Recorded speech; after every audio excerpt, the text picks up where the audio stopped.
Hi everyone and welcome back to JRF Adda. I hope you're all doing great. I am Harshita and I teach you psychology for UGC NET. Now, as you can see on the thumbnail, this is the video of how I got my JRF. मैंने कैसे अपना JRF लिया, मुझे कैसे इतने marks आए, तो उसी की strategy of how you can also get that marks वो हम यहाँ पे डिस्कस करने वाले हैं.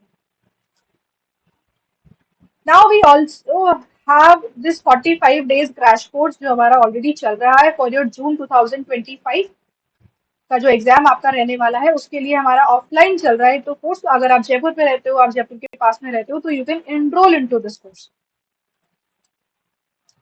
And we also have our premium batch for psychology and your paper one as well. दोनों का ऑनलाइन कोर्स भी अपने पास अवेलेबल है. तो आप अगर मेरे साथ साइकोलॉजी पढ़ना चाहते हो, अपना जेआरएफ क्लियर करना चाहते हो, तो आप क्या कर सकते हैं, आप प्रीमियम भी ज्वाइन कर सकते हैं.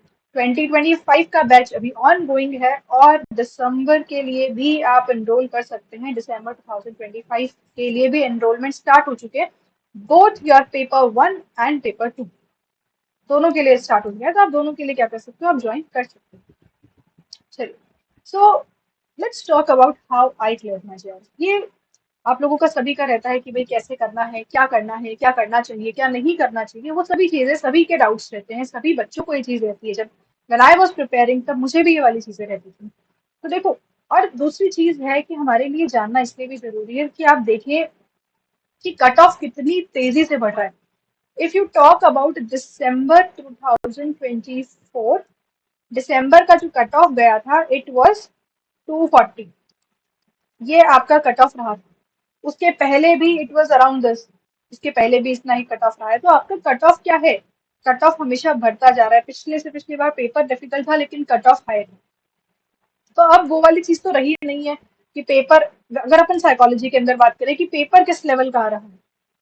इस बार का पेपर बहुत एक्सट्रीमली इजी था. That is why it went to 240. Otherwise भी लास्ट कुछ टाइम से कट ऑफ हमारा हाई ही जा रहा है. और सिलेक्शन रेट जो है वो आपको पता है कि डिक्रीज होता जा रहा है. इट इज जस्ट 0.5 और उससे भी कम हो गया है. आपका साइकोलॉजी में तो अगर आप बात करो तो लास्ट इट वाज 0.5.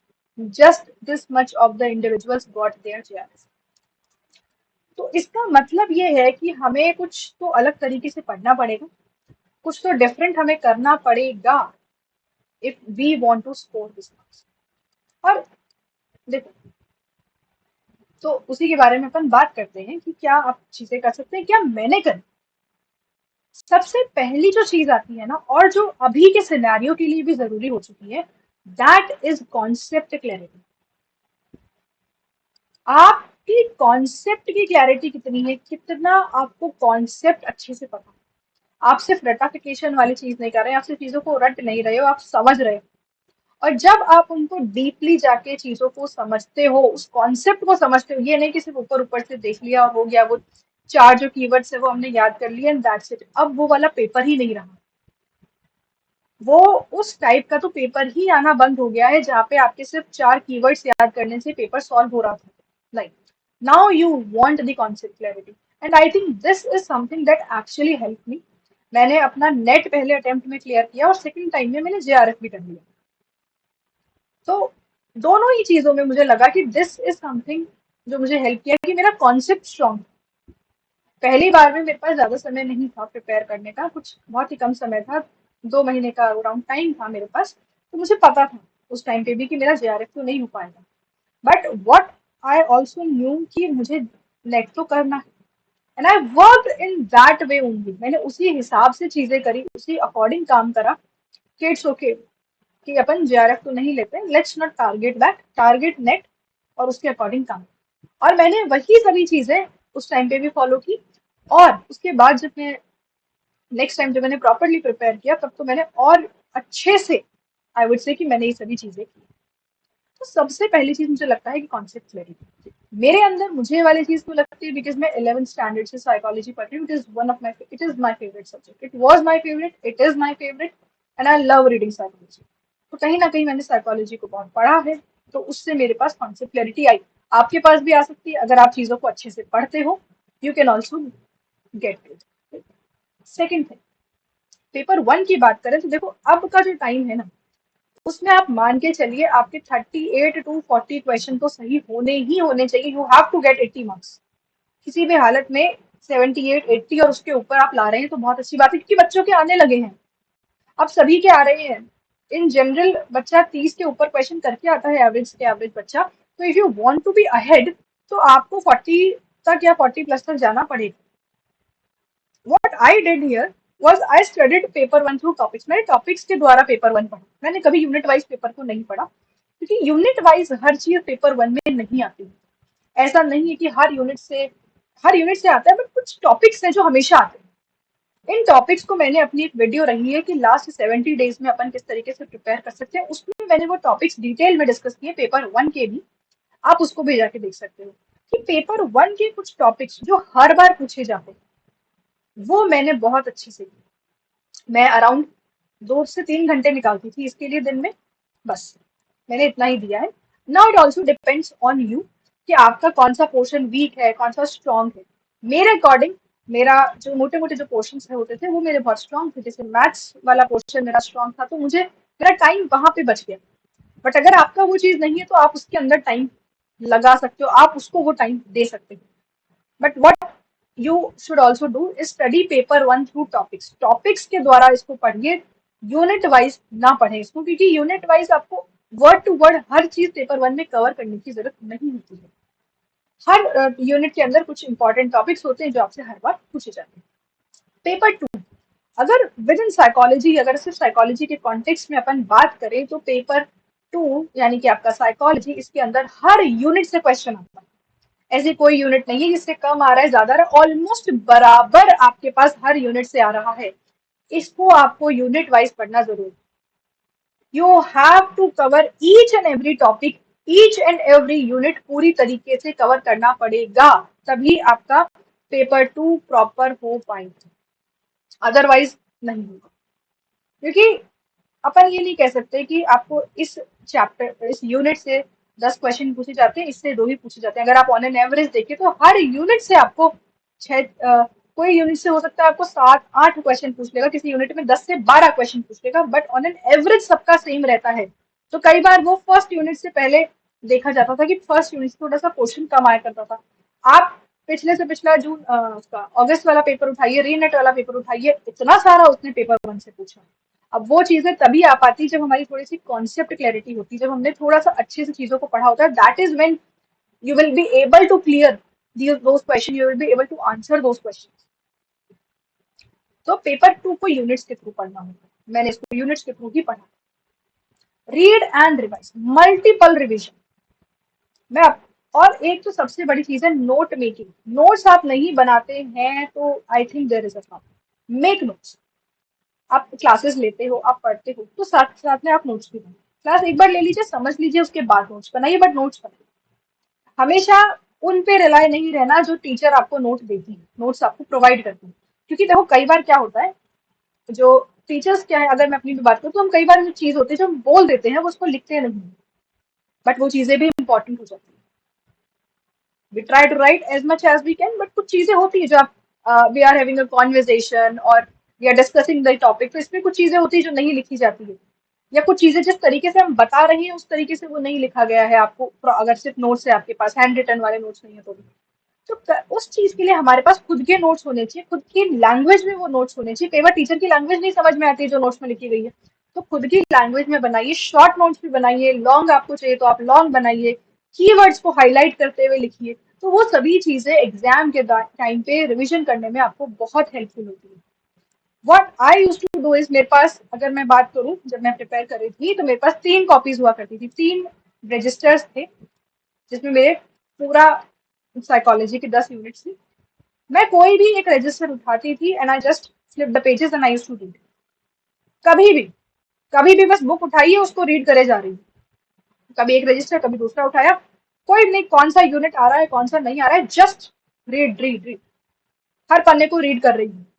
तो उससे क्या होता है, मल्टीपल टाइम जब हम उसको रीड करते हैं, you also have to learn them, आपको याद भी करना है उनको।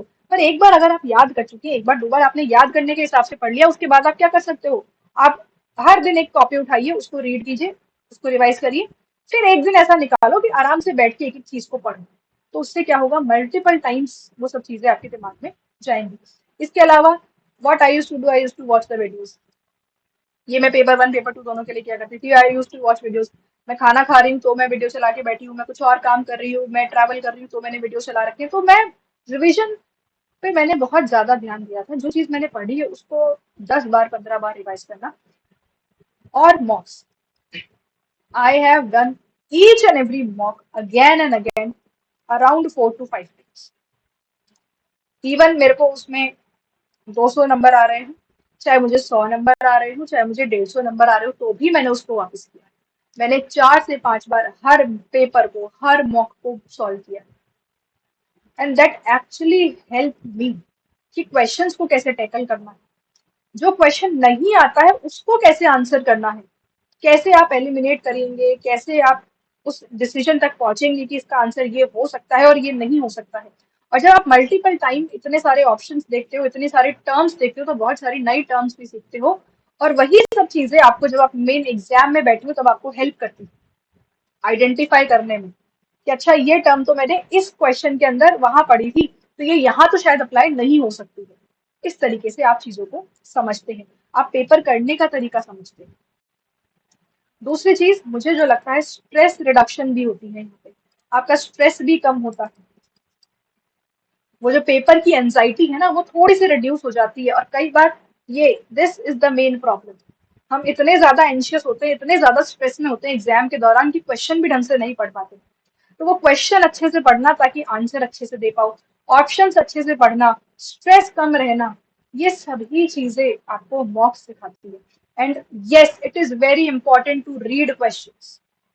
क्वेश्चंस को रीड करिए, चाहे इजी क्वेश्चन हो चाहे डिफिकल्ट क्वेश्चन हो, क्वेश्चन ऐसा कोई नहीं होता जो आपने नहीं किया होता है। अगर सब कुछ पढ़ के गए हो तो ऑब्वियसली आपको आएगा। डिफिकल्ट क्वेश्चन भी है तो सिर्फ फ्रेमिंग थोड़ी सी उन्होंने अलग करी है, कॉन्सेप्ट वही है जो आपने पढ़ा है, ये मान के चलिए कि अपने ऊपर विश्वास रख के चलो। नहीं आ रहा है, धीरे धीरे पढ़ो उस क्वेश्चन को, एक एक वर्ड को पढ़ो, 3 बार पढ़ो, 4 बार पढ़ो, अपने आप आएगा आपको वो चीज।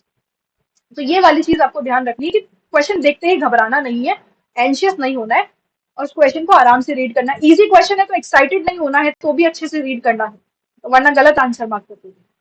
और ये सभी चीजें आप मॉक से करना सीखते हैं।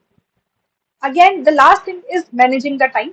आपको अपना पढ़ाई के दौरान किस तरीके से टाइम मैनेज करना है, जब आप प्रेपरेशन फेज में हो तब कैसे आप टाइम मैनेज करके चलेंगे कि आपको 2 घंटे 3 घंटे पेपर वन को देने हैं, बाकी आपको पेपर टू को देना है। दिस वॉज माई केस कि मैं 2 से 3 घंटे, कभी कभी 3 से 4 घंटे भी, ऑन एन एवरेज 3 4, 2 3 4 इस तरीके से जाता था, डिपेंडिंग ऑन कि मैं आज कौन सा टॉपिक कर रही हूँ, उसके बेसिस पे आई यूज टू गिव आज टू माई पेपर वन, और बाकी टाइम में पेपर टू करती थी। नाउ इट वेरी, मैं बोल रही हूँ कि मेरे कुछ टॉपिक्स जो प्रिपेयर थे तो इसलिए मुझे टाइम नहीं देना पड़ा, बट आपकी अगर वो चीज वीक है, जैसे अगर आपका मैथ्स वीक है तो आप स्पेशली मैथ्स पे टाइम दो और मैथ्स को दो 1 2 घंटा, क्योंकि मैथ्स से आपको क्वेश्चन बहुत आने लगे हैं। साइकोलॉजी में 5 की तो डीआई आती है, 5 नंबर का डीआई आ रही है, उसके अलावा भी 2 3 क्वेश्चन आपके पास मैथ्स के आ जाते हैं। और इसके भी सभी टॉपिक्स मैंने कवर किए जो आपको स्पेसिफिकली साइकोलॉजी में, तो इन कॉन्सेप्ट से क्वेश्चन आते हैं मैथ्स में, तो वो चीजें कवर करके जाओ। सेकेंड थिंग, एग्जाम के अंदर टाइम मैनेज करना बहुत जरूरी है। क्वेश्चन पे अटको मत बैठ के, और नहीं आता है तो चलो आगे, पहले 2 घंटे में 1.5 घंटे में कोशिश करो एक बार सभी 100 के 150 क्वेश्चन आप देख ले, और उनमें से जितना आता है आपने सॉल्व कर लिया। डोंट डू इट लाइक कि अच्छा नहीं आ रहा है तो बस बैठ के सॉल्व करने की कोशिश किए जा रहे हो कि बस क्या पता हो जाए, क्या पता हो जाए, उसमें नहीं जाना है। एक बार वन गो के अंदर give it like 1.5 to 145 minutes, 1 hour 45 minutes, इसके अंदर पूरा पेपर एक बार गो थ्रू कर लेना है, और जो क्वेश्चन आपको आते हैं वो सभी चीजें यहाँ पे कवर हो जानी चाहिए। फिर you should go in to the second round, और सेकेंड राउंड में जो क्वेश्चन में थोड़ा कंफ्यूजन था उन क्वेश्चन को टैकल करिए। अभी यहाँ पे सिर्फ जो आ रहा है ना, पढ़ते ही जो आ रहा है बस वो कर लीजिए। उसके बाद जिनमें थोड़ा कंफ्यूजन था, थोड़ा सा सोचना है, वो क्वेश्चन पे, और उसके बाद उन क्वेश्चन पे आओ नेक्स्ट पे जो आपको बिल्कुल नहीं आ रहे थे, अब उनमें बैठ के आप लगाइए अपना दिमाग। और उसके लिए टाइम आपके पास तभी बचेगा जब आप एग्जाम में ये वाला टाइम मैनेज करके चलोगे, अननेसेसरी क्वेश्चन के ऊपर टाइम वेस्ट नहीं करोगे। और ऐसे में लास्ट के दौरान आपको वो क्वेश्चन भी आ जाते हैं, जब हमारे पास शांति से समय होता है ना सोचने का कि इस क्वेश्चन को कैसे करना चाहिए या क्या करना है क्या नहीं करना है, तो वो आराम से अपने को समझ में कई बार आ जाते हैं। बट वो जब स्ट्रेस में होते हैं, एंशियस होते हैं, देखते ही वो नहीं आता है शुरू में। तो इसके लिए टाइम आपको मैनेज करके चलना। So this was what I did, मैंने यही सब चीजें करी थी। मैं आपको भी सजेस्ट करूंगी कि आप यही सब करें और अपने अकॉर्डिंग इसको मॉडिफाई जरूर करें। ठीक है, तो that's it. Thank you very much. I hope इससे आपको थोड़ी सी इंसाइट मिली होगी कि आपको किस तरीके से क्या करना है। अगर अच्छा लगा हो तो do like the video. Till then take care everyone, bye bye. And yes, if you have not join the Telegram channel, आप टेलीग्राम चैनल को ज्वाइन कर सकते हो, जहां मेरे द्वारा कोई भी अपडेट होती है वो यहाँ पे आपको मिल जाती है। आप भी मुझसे अपने डाउट्स या कुछ भी प्रॉब्लम हो तो आप यहाँ पे शेयर कर सकते हैं, पूछ सकते हैं। चलिए, thank you very much, bye bye, take care.